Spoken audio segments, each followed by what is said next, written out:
Hi, everyone, and welcome to another episode of Financing Your Terms with me, Mike Benaziac. Thank you again for tuning in. Today, we are actually wrapping up our pantsless series, our things that may not be as they seem in the financial world. Hopefully, the 3 episodes previous have provided some insight for you, and today, hopefully, it does the exact same. Today, we are going to talk about fees, because if there's anything else in the financial world that may be a little bit hidden in certain circumstances, even though in some ways it's getting better and better. In some ways there's certain regulations that have made it more visible or more transparent to you. Sometimes that is the hardest thing to see or understand, is that as you're saving your money, as you're investing your money, what the heck fees are you paying for? What are the different kinds of fees? And in the end, all that matters is how are those fees impacting your financial goals?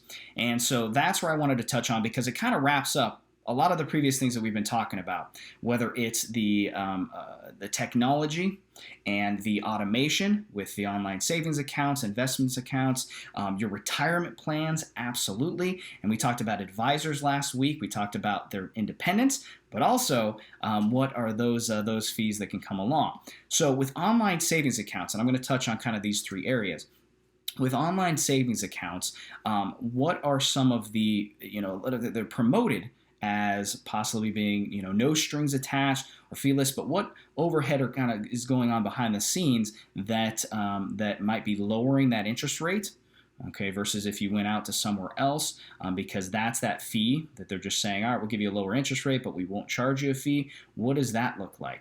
Are there fees if you go over a certain transfer amount? Are there fees if you transfer your money too many times, in or out? I guarantee it's probably not in, but if you transfer your money out too many times, are there fees that are along those lines? Are there annual fees that might be with those accounts too?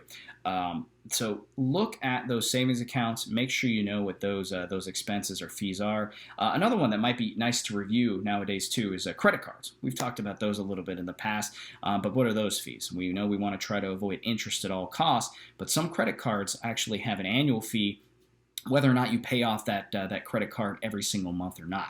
When was the last time you reviewed that? Retirement plans. There are several ways that retirement plans can charge you fees. The one that's probably the most, I would say, maybe not the most hidden now, because usually you can find it on the statement, but the expenses, one of the ones that's probably most overlooked, the expenses for the investments that we're in. Because we've only got a limited set of options, what are those expenses for the mutual funds or the ETFs or other investments that are within those plans? Are we in some of the higher expense ones, lower expense ones, and what's the performance relative to those expenses? Is it worth paying more? Some cases it is for some funds, but in some cases it's not. And so when's the last time you reviewed what you're invested in and what those expenses look like? With retirement plans, there's usually also advisory fees, and a lot of times those are paid just automatically out of your accounts as well. Sometimes the employer chooses to split the administrative and record-keeping costs with the employees too. So that may be coming out, whether it's quarterly, some annual basis. Look into that, or any other administrative type fees that you may have. And then the last thing here, working with advisors. Not only, back in the day, it used to be a lot more traditional mutual fund type era, your brokerage type era, where you'd have certain mutual funds that if you got into, there was maybe an upfront fee, or if you got into, there was a fee that if you got out too early, they would deduct off of that fund as well. Thank goodness we've gotten away from a lot of those traditional type funds, but we've replaced them in a lot of cases with quarterly fees. So is the advisor charging you a quarterly fee? And then what investments do they have you in? What is your portfolio expense ratio? Is it fairly low? Is it pretty high? Because thinking about it, 0.1% portfolio expense ratio, very different than 1%, 1.5%, 2%. And then you tack on the advisory fee on that.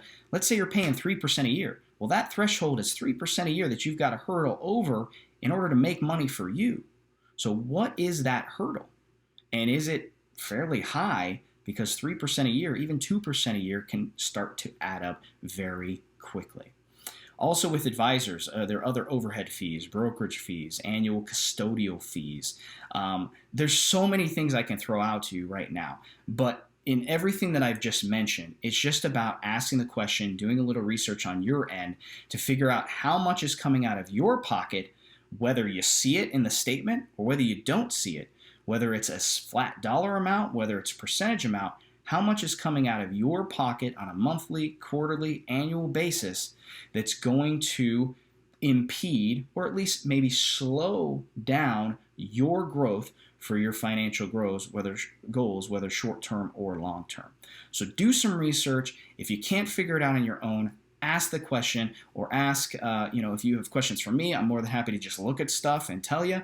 We'll help you figure it out, because the fees out of everything that we've talked about are probably one of the biggest things that can get in our way. So that wraps up our pantsless series.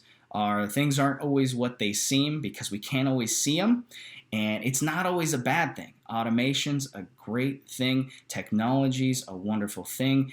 Calculators, advisors, all this stuff is wonderful, are wonderful resources for you, but use them effectively and review them often to make sure you're getting the biggest bang for your buck, and the things that are hidden from you aren't too damaging to your financial future.